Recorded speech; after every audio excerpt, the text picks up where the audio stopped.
मसीह की। आज का जो हमारा वचन है वो हमें मिलता है इफिसियों की किताब और उसके 6 अध्याय की पहली आयत, जहाँ पर वचन इस प्रकार कहता है, हे बालकों, प्रभु में अपने माता पिता के आज्ञाकारी बनो, क्योंकि यह उचित है। हालेलुया। प्रभु का धन्यवाद है कि ऐसा वर्ड हमारे लिए प्रभु ने रखा है जो हमें हर वक्त करेक्ट करता है, जो हमें सिखाता है कि हमें कैसे चलना है, कैसे कार्य को करना है। आज हम 2 व्यक्तियों के बारे में बात करेंगे। पहले है याकूब और दूसरे है उनके भाई एसाव। हम सभी जानते हैं कि याकूब और एसाव भाई थे और एसाव जो थे उन्होंने अपने पहलौठे होने का अधिकार याकूब के हाथों बेच दिया था। हम बात करेंगे यहाँ पर याकूब के और एसाव के ऐसे पॉइंट्स की, जहाँ पर हम देखेंगे कि याकूब ने और एसाव ने कैसे अपने माता पिता की आज्ञाओं को माना, एक ने माना और एक ने नहीं माना। आज का जो हमारा टॉपिक है वो यह है कि आपकी आज्ञाकारिता में ही आपकी आशीष छुपी है। हालेलुया। हम यदि याकूब के जीवन से देखें तो हमें देखने को मिलता है कि जो उनके पिता रहते हैं, जब वो अपने उनके बड़े भाई को कहते हैं एसाव को कि तू मेरे लिए अहेर करके ला, यानी कि शिकार करके ला और मेरी रुचि के अनुसार उस भोजन को बनाना और फिर मैं तुझे दिल से आशीष दूंगा, मैं तुझे आशीर्वाद दूंगा। और ये बात याकूब की मम्मा सुन लेती है, जो रिबका है वो सुन लेती है और वो चाहती है कि ये जो भी ब्लेसिंग्स है वो याकूब को मिले। और वो यही बात आके याकूब से कहती है कि मैं बनाऊंगी भोजन तेरे पिता की रुचि के अनुसार। और वो उसे बनाकर देती है और बोलती है कि ये अपने पिता के पास ले जा और वो तुझे ब्लेसिंग दे देंगे। जब मैं इस बात को पढ़ रही थी तो जनरली जब इन बातों को पढ़ा था तो मुझे ऐसा लग रहा था कि क्या ये सही है, क्या ये गलत है, कि सही और गलत में हम पड़ जाते हैं कि धोखा किया उन लोगों ने एसाव के साथ, उन्हें ऐसा नहीं करना चाहिए था। लेकिन इस बार जब मैं इस वर्ड को पढ़ रही थी, इस आयत को पढ़ रही थी, जहाँ पर ऐसा लिखा हुआ है, जहाँ पर ये दृष्टांत लिखा है, जो कि हमें उत्पत्ति की किताब उसके 27वें अध्याय में पढ़ने को मिलता है, जहाँ पर इस प्रकार लिखा हुआ है कि जो रिबका है वो अपने बेटे से कह रही कि मैं तुझे अपने पिता की रुचि के अनुसार भोजन बनाकर देती हूँ और तू उसे ले जा और ब्लेसिंग को ले ले। जब मैंने इस बात को पढ़ा तो पवित्र आत्मा कुछ इस तरीके से बात कर रहा था कि हमें यहाँ पर ये नहीं सोचना चाहिए कि क्या गलत है और क्या सही है, लेकिन यहाँ हमें याकूब की आज्ञाकारिता को देखना चाहिए कि उन्होंने कोई ऐसा प्रश्न नहीं किया कि मैं ऐसा नहीं करूंगा, कि उन्होंने अपनी मम्मा की बातों को सुना, उन्होंने अपनी मम्मा की बातों को मान लिया और जस्ट उस बात को वो फॉलो करते गए। और जब उन्होंने अपनी मम्मा की बातों को माना, वाकई में जो ब्लेसिंग उनके भाई के अधिकार की थी वो सारी ब्लेसिंग्स उन्हें मिल गई। हालेलुया। जस्ट बिकॉज उन्होंने अपनी मम्मा की बातों को मानते गए, अपनी मम्मा की बात, उनको जो कहा उन्होंने वो चीज करा। उनकी मम्मी ने खाना बना के दिया, उनकी मम्मी ने उन्हें खाल पिला दी जानवर की, और उनकी मम्मी ने उनके पिता से जो कहने के लिए कहा था उन्होंने एग्जैक्ट वैसा ही किया, और उन्हें वो बहुत सारी ब्लेसिंग जो उनके पिता मरने से पहले देना चाहते थे वो सारी उन्हें मिल गई। हालेलुया। और यदि हम याकूब के जीवन में और आगे देखते हैं तो हम देखते हैं कि जब ये सारी ब्लेसिंग्स उन्हें मिल जाती है और एसाव को जब ये पता चलता है कि याकूब ने धोखे से वो सारी ब्लेसिंग्स ले ली है, तो ऐसा उनसे गुस्सा हो जाते हैं, उनसे बैर रखने लगते हैं और सोचते हैं कि जैसे ही उनके पापा की डेथ होगी वैसे ही वो जो याकूब है उनको मार डालेंगे। और कहीं ना कहीं उनकी मम्मी इस बात को समझ जाती है, जो रिबका रहती है वो इस बात को समझ जाती है और वो याकूब से कहती है कि तू अपने मामा के घर, यानी कि लाबान के पास चले जा, उनके मामा का नाम लाबान होता है, वो उनके घर पे चले जा ताकि जो एसाव है वो तुझे नुकसान ना पहुंचाने पाए। और हम अगेन देखते हैं कि जो याकूब है फिर से अपने मम्मी की बात मान लेते हैं और कहते हैं कि हाँ मैं जाने के लिए तैयार हूँ, और वाकई वो जाने के लिए रेडी हो जाते हैं कि हाँ मैं चले जाऊंगा, जैसा मम्मी कहेगी मैं वैसा करूंगा। हम एक बार फिर से देखते हैं कि उन्होंने अपनी मम्मा की बात को फॉलो किया। और हम देखते हैं, जब आगे हम देखते हैं कि एक और बात, जब याकूब जाने ही वाले रहते हैं अपने मामा के घर पे, उसे जस्ट पहले उनकी मम्मी और पापा दोनों का कंसर्न ये रहता है कि कहीं याकूब या एसाव ऐसी किसी लड़की से शादी ना कर ले जो दूसरे किसी बैकग्राउंड से हो, जो हित्ती हो, जो कनानी हो, जो ऐसी कोई हो जो शायद उनके परिवार में मैच ना करे, जो उनके परिवार जिस तरीके से, जिस बैकग्राउंड से था, उस बैकग्राउंड की ना हो। वो उनका ये कंसर्न था। और जब वो इस बात को दोनों उनके जो पेरेंट्स रहते हैं, वो इसहाक और रिबका जब इस बात को याकूब से कहते हैं कि ऐसा ना करना, ऐसा कर, तू अपने मामा के घर जा रहा है तो अपने मामा की ही बेटी से शादी कर लेना।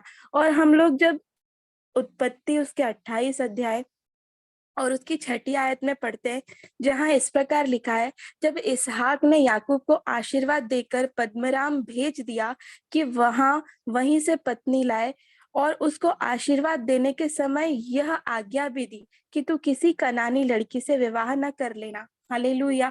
जब उनकी शादी जैसा इतना बड़ा डिसीजन लेना था, तब भी हम देख रहे हैं कि याकूब ने अपने पेरेंट्स की बात को माना।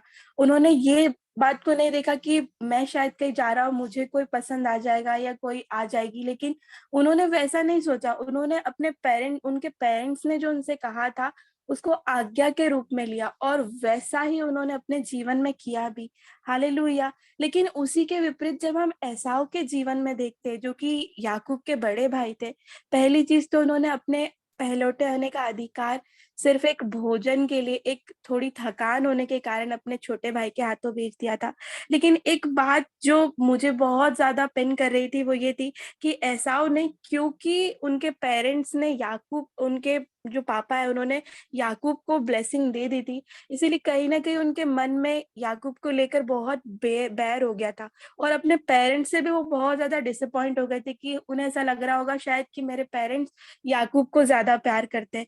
इसीलिए वो जब ये वाली बात, जो मैरिज वाली बात सुनते हैं कि जो शादी करने की बात है, तो वो जानबूझकर उन लड़कियों से शादी कर लेते हैं जो कि उनके पेरेंट्स को नहीं पसंद थी। वो जानबूझकर ऐसा करते ताकि उनके पेरेंट्स उनसे हर्ट हो जाए, और उनके पेरेंट्स को दुख हो। वो उनको दुख पहुंचाने के लिए ऐसा करते हैं, और अपने पेरेंट्स की आज्ञा को फॉलो नहीं करते। और जब हम इन दोनों के जीवन को कंपेयर करके देखते हैं कि दोनों के जीवन में, हम याकूब के जीवन में जब देख रहे हैं, तो हम देखते आ रहे हैं कि वो एक के बाद एक अपने पेरेंट्स की आज्ञाओं को फॉलो करते जा रहे हैं।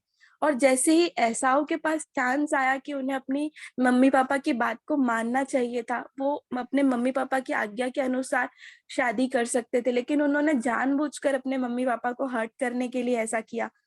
और जब परमेश्वर इस चीज को देख रहे थे, जब याकूब फाइनली इन आज्ञाओं को पाकर, उनकी ब्लेसिंग्स को लेकर अपने पेरेंट्स की, अपने मामा की यहाँ के लिए निकल जाते हैं, जब वो रास्ते में होते हैं वहां जाने के लिए, परमेश्वर उनसे बात करते हैं एक स्वप्न के थ्रू। और हम देखते हैं कि यहाँ पर एक बात को लिखा गया है, जो शायद मैंने इस बात को किसी और व्यक्ति के जीवन में नहीं देखा। हम देखते हैं उत्पत्ति उसका 28 अध्याय और उसकी 15वीं आयत में, जहाँ पर इस प्रकार लिखा है, और सुन, मैं तेरे संग रहूंगा, और जहाँ कहीं तू जाए वहां तेरी रक्षा करूंगा, और तुझे इस देश में लौटा ले आऊंगा। मैं अपने कहे हुए को जब तक पूरा ना कर लूं, तब तक तुझको ना छोड़ूंगा। हालेलुया। हम देखते हैं कि इस बात को परमेश्वर यहोवा याकूब से कह रहे हैं, जबकि याकूब एक जर्नी पर है अपने मामा के यहाँ जाने की।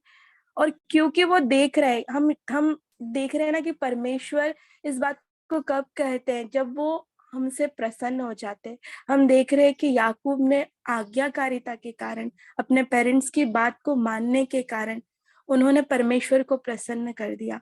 और परमेश्वर ने उन्हें इस तरीके से ब्लेस किया कि परमेश्वर यहोवा, जिन्होंने सब कुछ बनाया है, जो सब कुछ सारी चीजों के करता है, वो खुद कह रहे कि मैं तुझे तब तक नहीं छोड़ूंगा जब तक मैं अपने कहे अनुसार नहीं कर दूं।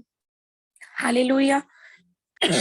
इससे अच्छी बात और क्या होगी कि परमेश्वर यहोवा खुद हमें कहे कि जब तक जो प्रोफेसीज मैंने तुम्हारे लिए करी है, जो बातें मैंने तुम्हारे लिए कही है, मैं उस एक एक बात को पूरा ना कर दूं, मैं तुम्हें नहीं छोड़ूंगा।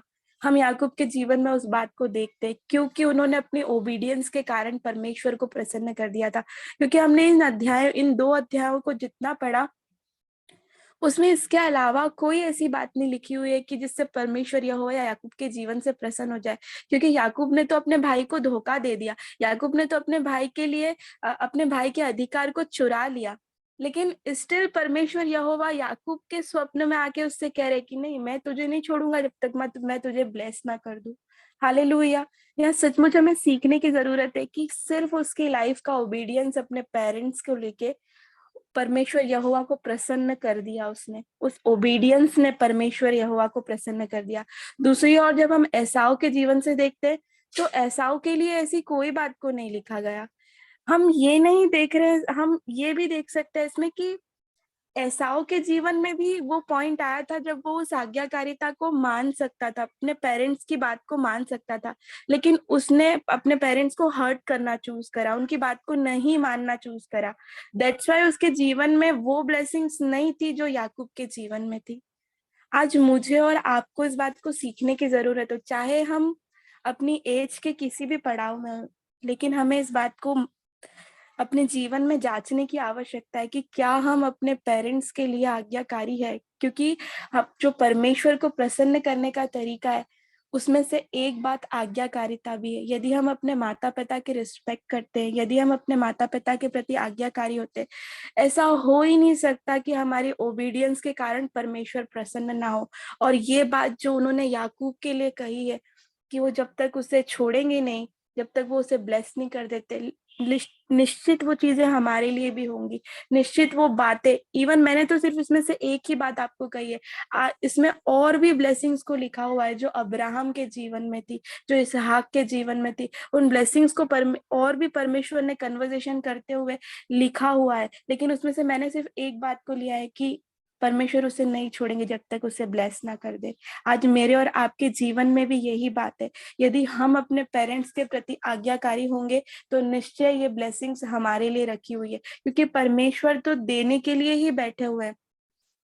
परमेश्वर कभी नहीं चाहते कि वो हमें ब्लेस ना करे, वो तो मौका ढूंढते हैं कि कब हम कुछ ऐसा करें और वो अपने आसमान को खोल कर अपरंपार आशीषों की बारिश हमारे ऊपर कर दे।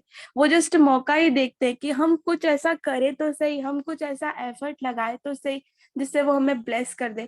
लेकिन हमारे जो लाइफ स्टाइल है, हमारे जो डेली रूटीन है, हम जो दिन भर में करते हैं, क्या हम अपने से बड़ों की, क्या हम अपने पेरेंट्स की रिस्पेक्ट करते हैं? बहुत जरूरी है कि हम अपने पेरेंट्स और हमारे स्पिरिचुअल पेरेंट्स की रिस्पेक्ट करें, उनके उनके आज्ञाकारी बने, क्योंकि जो बातें, जो जो प्रेयर्स हमारे पेरेंट्स की, हमारे आत्मिक माता पिता की हमारे लिए होती है, वो बहुत हृदय से होती है, बहुत हृदय से होती है, और निश्चय प्रभु उनकी प्रार्थनाओं को सुन के हमारे जीवन में उन बातों को पूरी करते हैं। इसीलिए बहुत जरूरी है कि हम अपने जीवन में अपने माता पिता के आज्ञाकारी बने।